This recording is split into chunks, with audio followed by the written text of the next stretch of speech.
Assalamualaikum and hi everyone. Today our group will be presenting on the inspection methods for 5 conventional NDT techniques. This assignment has been prepared for our lecturer, Dr. Muhammad Zaki bin Muhammad Yusof. Before we dive into the details of these 5 conventional techniques, let us introduce our group members. Our team consists of 6 members. First, we have Muhammad Afif Rahmuni bin Muhammad REZANI, followed by Muhammad DANISH bin ABDUL HALIM and Muhammad KHAIRI DANISH bin HAMZAM. Next up is Muhammad HISYAM bin ABDUL MALEK, then HAIQAL bin Muhammad DINO, and finally IRFAN bin NORWAJUNIZAM. Moving on, here is an overview of the 5 conventional NDT methods that we will be covering in our presentation today. Method 1, radiographic testing or RT. Method 2, ultrasonic testing or UT. Method 3, magnetic particles testing, commonly known as MT. Method 4, liquid penetrant testing or PT. Method 5, eddy current testing or EC. Each of these methods plays a vital role in inspecting materials without causing damage. Let's start with our very first method, radiographic testing. Hello everyone, today I will be explaining about radiographic testing, as known as RT. Radiographic testing is a non-destructive testing method that uses X-ray or gamma ray to look inside the materials without damaging them. Its purpose is simple: to detect internal defects like crack or porosity. This is important because it helps prevent accidents such as pipeline leaks or even bridge collapses. Radiographic testing is valuable because of its non-destructive, where the testing or the inspection doesn't damage the test subject, and it provides a permanent record where the radiographic film can be stored for future reference and quality control. Some of the example of the radiographic testing process is welding inspection and aerospace component testing. In this session, I will walk you through the radiographic testing procedure, one of the most important non-destructive testing methods. We start with preparing the equipment. This involves setting up the X-ray tube, control console and detector, and positioning the specimen securely between the source and detector. Next, we generate the X-ray. The cathode filament is heated to release electrons, and a high voltage accelerates them toward the anode. This collision produces X-rays, which are then directed at the specimen. The third step is exposing the specimen. As X-rays pass through the materials, internal defects like crack or porosity affect how the rays are absorbed and transmitted. Then comes capturing the image. The transmitted X-rays are recorded using either radiographic film or a digital detector. Once processed, this gives us a radiograph of the specimen. Finally, we interpret the result. The radiograph is examined for defects such as crack, porosity, or inclusion. These findings are compared against standards, and the results are documented for quality control. Now, let's talk about the equipment or the machine. Radiographic testing can be used in X-ray generator or gamma ray source, where it's commonly used isotope like iridium-192 or cobalt-60. Other essential tools including radiographic film or digital detector, collimator where it's to focus the beam, and protective shielding to ensure our safety. Let's explore the result and interpretation of radiographic testing. When we look at the radiograph, defects appear differently depending on how radiation passes through the material. Dark areas mean more radiation has penetrated, often indicates the void or cracks are appear. Light areas show denser region where less radiation gets through. Some of the common defects that can be identified using radiographic testing, such as include including cracks, porosity, voids, lack of fusion, and inclusion. Each of these can compromise the strength and reliability of a structure, so accurate interpretation is critical. Moving on to the next one, the quality of the image depends on several factors, which is contrast, definition, density, and sensitivity. High contrast and sharp definition make defect easier to spot, while proper density ensures the film or detectors captures enough detail. Because radiographic testing uses radiation, safety precautions are essential. Radiation can damage living cells, so operators must follow strict measures by using lead shielding, pour and control areas, minimize exposure time, and maintain safe distances. The guiding principle we're using here is ALARA, as low as reasonable achievable, meaning exposure should always be kept to the minimum necessary. Now, let's read the advantages and disadvantages. Radiographic testing can detect defects that other methods might miss. It provides a permanent inspection records, requires minimal surface preparation, and works on many materials. However, it comes with the challenges where radiation hazard, expensive equipment, the need for skilled operators, and relatively slow process. Finally, consider the industrial application. Radiography testing is widely used in aerospace, oil and gas for like pipeline, automotive industry, and for well and gas inspection. This sector relies on radiography testing to ensure safety, reliability, and compliance with quality standards. In summary, radiography testing not only reveals hidden flaws but also provides a permanent record for quality control. With proper safety measures, it remains one of the most trusted methods for ensuring the integrity of critical components. Next, I will explain magnetic particle testing or MT. MT is a non-destructive testing method used to detect surface and near-surface defect in ferromagnetic materials such as steel and iron. The method works by magnetizing the material and applying magnetic particle to the surface. If there is a crack or defect, the magnetic field leaks from the area and attracts the particle, making the defect visible to the inspector. As shown in the first picture, MT is commonly used for pipeline inspection to detect cracks or defects that could affect the safety and integrity of the pipeline. In the second picture, MT is being applied during welding inspection. This helps inspectors identify surface crack and welding defect before the component is put into service. Because it is fast, reliable, and cost-effective, magnetic particle testing is widely used in industries such as oil and gas, construction, manufacturing, and transportation. So now, I will explain the equipment used in magnetic particle testing or MT. The first equipment is the magnetizing device. This device is used to create a magnetic field inside the test material. The magnetic field helps detect cracks and defects on the surface of the materials. Next are the magnetic particles. This particle can be in dry powder form or wet suspension form. They are applied onto the material surface. If there is a defect, the particle will gather around the defect area and make it visible. The third equipment is the UV light, which is used in fluorescent magnetic particle inspection. The UV light helps the fluorescent particle glow in the dark condition to make small cracks easier to detect. Cleaning materials are also important in MT inspection. They are used to clean the surface before testing and to remove excess particles after inspection. A clean surface improves inspection accuracy. Lastly, protective gloves and safety goggles are used for safety purposes. They protect the inspector from chemicals, magnetic particles, and UV exposure during the inspection process. Now, let's look at the procedure of magnetic particle testing. Step 1. Clean the surface. First, the surface of the material must be cleaned to remove dirt, oil, rust, or paint. A clean surface is important to ensure accurate inspection result. Second step, magnetize the component. The component is magnetized using a magnetizing device to create a magnetic field within the materials. Step 3. Apply magnetic particle. Magnetic particles are then applied to the surface. This particle may be in the form of the dry powder or a wet suspension. Step 4. Observe particle accumulation.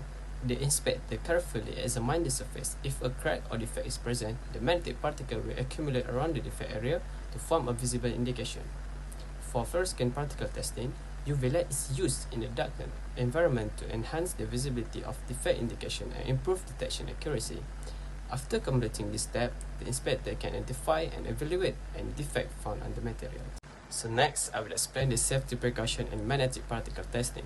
Several safety precautions must be followed to ensure a safe working environment during the inspection process. First, inspectors should avoid strong magnetic exposure because strong magnetic fields may affect electronic devices and can be dangerous if not handled properly. Second, safety gloves and goggles must always be worn.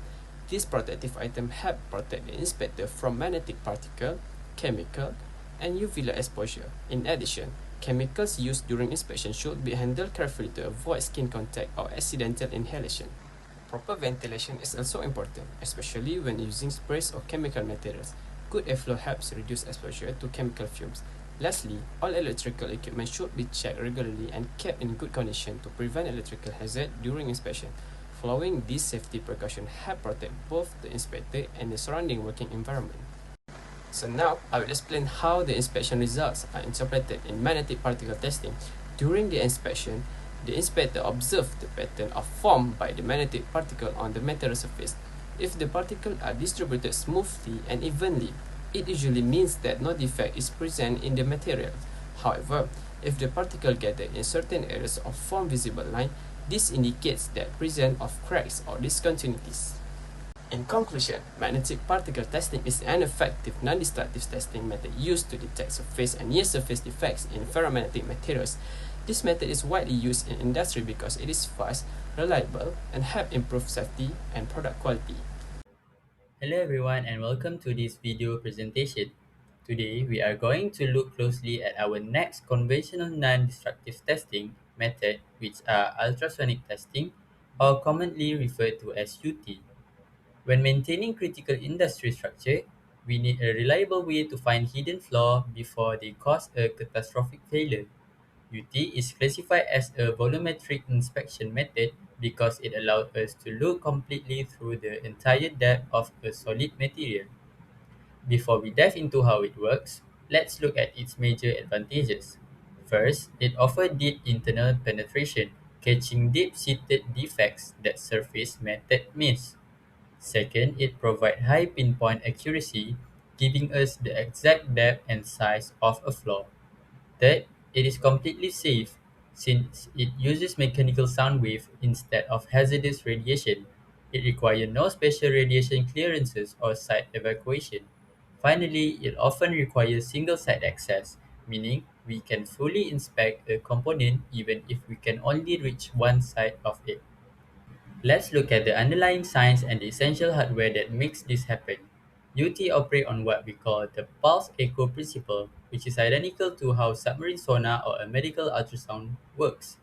Our main piece of equipment is the transducer, or what we call a probe. Inside this probe is a piezoelectric crystal. When an electrical pulse hits this crystal, it vibrates at an incredibly high frequency, generating ultrasound waves typically ranging from zero point 0.5 to 20 MHz. Because sound travels very poorly through air gaps, we must always apply a liquid coupling, such as specialized gel, oil, or water, directly onto the testing surface. This coupling ensures the sound waves seamlessly pass from the probe straight into the material.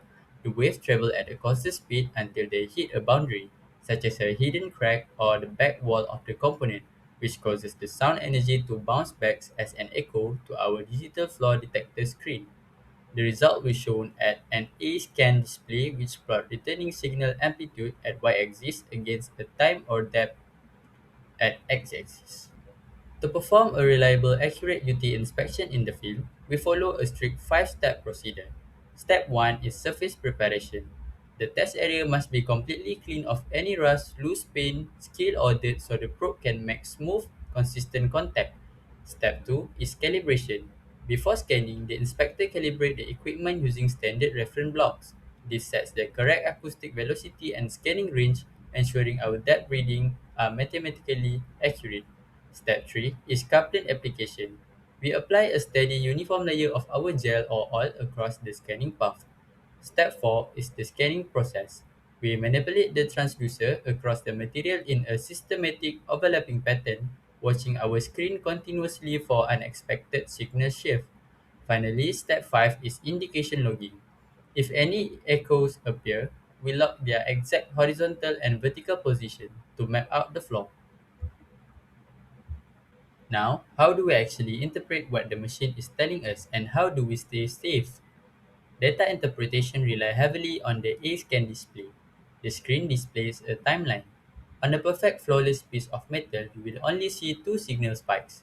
The initial pulse where the sound enters the top surface and the backward echo where the sound bounces off the very bottom. If an internal crack, void, or pocket of porosity exists, the sound reflects back early. This creates a brand new spike right in the middle of your screen. The position of this peak tells us the exact depth of the flaw, while its height tells us how large or reflective the defect is. From a safety precaution perspective, the great thing about UT is that it uses mechanical sound wave, meaning there are absolutely zero radiation hazard, unlike X-rays. However, inspector must practice proper electrical safety when handling high voltage coaxial cables. We also must maintain good ergonomic posture during long scan, use non-toxic skin-safe coupling, and wear standard personal protective equipment if working at height or in heavy industrial manufacturing environment. To wrap up our discussion on ultrasonic testing, let's summarize its massive importance to modern industry. UT gives engineers a deep volumetric window into their material with unparalleled accuracy. Its core advantage is that it pinpoints critical internal structural flaw without causing a single scratch or permanent damage. This makes it an indispensable tool for preventative maintenance across the aerospace, oil and gas, power generation, and automotive field. By identifying hidden micro crack early, UT directly prevent catastrophic field failure, safeguarding both expensive industrial asset and human life. Thank you for your time. Let's now transition to our next conventional NDT method. Now, let us discuss liquid penetrant testing, commonly referred to as PT. This is a conventional non-destructive testing method used specifically for surface inspection. An important rule to remember is that this technique only works on non-porous materials. As you can see from the examples here, it is highly effective on metals, ceramics, and various hard plastics. It cannot be used on porous or absorbent surfaces, as the testing liquid will simply soak into the material itself. The underlying mechanism of PT is very straightforward. It relies entirely on capillary action. When we apply a liquid penetrant to the surface, capillary action naturally draws the fluid down into any open cracks or flaws. Ultimately, the primary purpose of this technique is to reveal microscopic surface breaking defects, such as fatigue cracks, that are completely invisible to the naked eye. By bringing these hidden defects to light, we can ensure structural integrity before a minor flaw leads to major failure. Now, let us look at the essential equipments required to perform a standard liquid penetrant test. The entire process relies on a three-part aerosol spray system, which must be used in specific order. First, we have the solvent cleaner. Before any testing can begin, the test surface must be completely spotless. This cleaner removes all surface oils, grease, rust, and dirt that could otherwise block a crack and prevent the penetrant from entering. Second, we apply the red penetrant dye. This dye sits on the clean material surface for a specific dwell time, allowing it to seep deep into the micro cracks via the capillary action we just discussed. Finally, after wiping away the excess surface dye, we apply the developer. This is a white powder spray that acts exactly like a blotter. It draws the trapped red dye back up to the surface, creating a high contrast visual indication that makes hidden flaws easy to see. Moving on to the actual procedure. This 8-step visual shows exactly how the test is performed in practice. As we see in steps 1 and 2, we begin by thoroughly cleaning the material surface to remove all dirt and contaminants. Next, in steps 3 and 4, we apply the liquid penetrant dye. We must allow it sufficient dwell time so it can fully seep into the depths of any surface breaking cracks. Steps 5 and 6 are highly critical. Here, we carefully remove the excess surface penetrant. The key is to clear the outer surface entirely without washing the trapped dye out of the actual defects. Finally, in steps 7 and 8, we apply the developer powder. As it goes on, it draws out the trapped dye, bleeding it onto the surface so we can visually interpret the results and identify the location and size of the cracks. Let's talk about how to interpret our results and the key safety precautions we must follow during testing. Looking at defect interpretation, the shape of the red mark tells us exactly what kind of flaw we are dealing with. Continuous, linear red indications signify sharp cracks or weld flaws.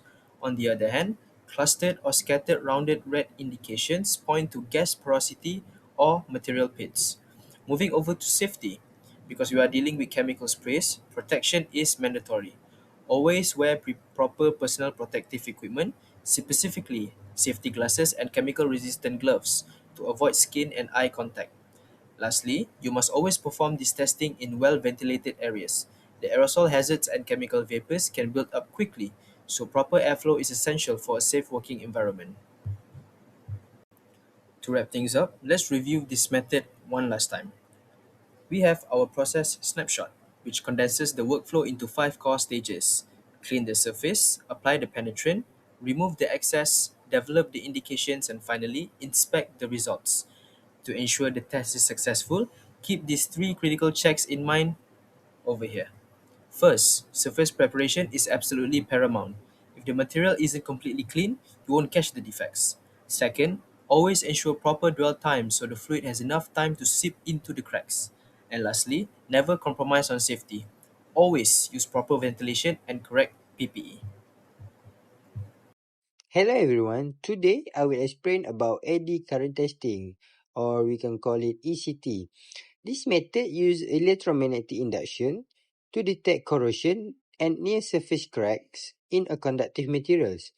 It is a highly practical, economical and 100% non-destructive way to inspect materials. So, how eddy current testing works? First, an alternating current passes through a coil and it then generating eddy currents inside the material. If there are any hidden defects, they will disrupt this current flow and alter the signal.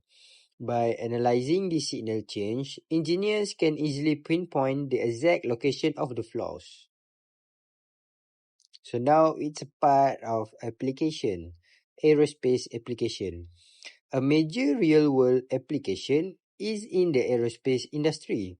Aircraft components, especially aluminum alloys, face immense stress during flight. Eddy current testing is perfectly designed to detect near-surface cracks in these conductive parts before any catastrophic failure happens. Eddy current testing offers 3 huge benefits. First, operational safety in these parts by ensuring aircraft and machinery reliability. The second, it is an economical way because it prevents material wastage and saves costs. And lastly, third, it improves efficiency. So we move on to the last part, which is challenge and limitation. However, there are a few limitations that occurs in this eddy current testing, which is first, technical expertise. It is strictly requires certified personnel, as misreading the signals can lead to false safety conclusion. Second, material restraints. Eddy current testing only works on electrically conductive materials, so no plastic or ceramics inside the eddy current testing that can be tested. And finally, environmental factors. Environmental factors like rough surface or high heat can reduce the accuracy of the inspection of eddy current testing.